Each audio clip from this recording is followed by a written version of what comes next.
The Bible is the most translated book in history.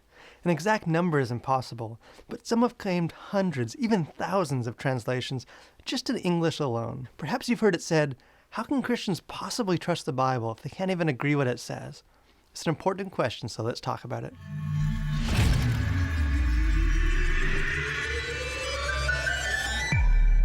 How can Christians trust the Bible if they can't even agree what it says?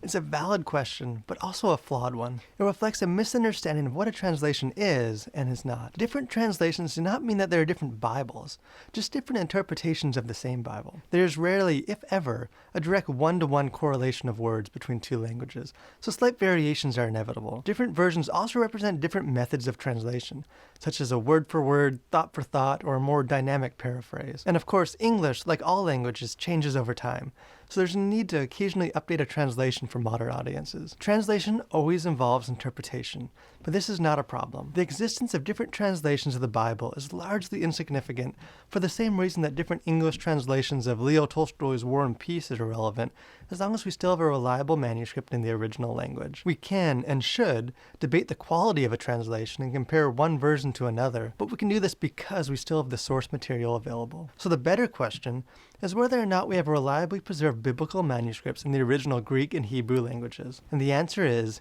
yes. The Bible is the most widely documented and preserved work of ancient literature and history, both in the quantity and the age of the manuscripts. So is the existence of different Bible translations a problem?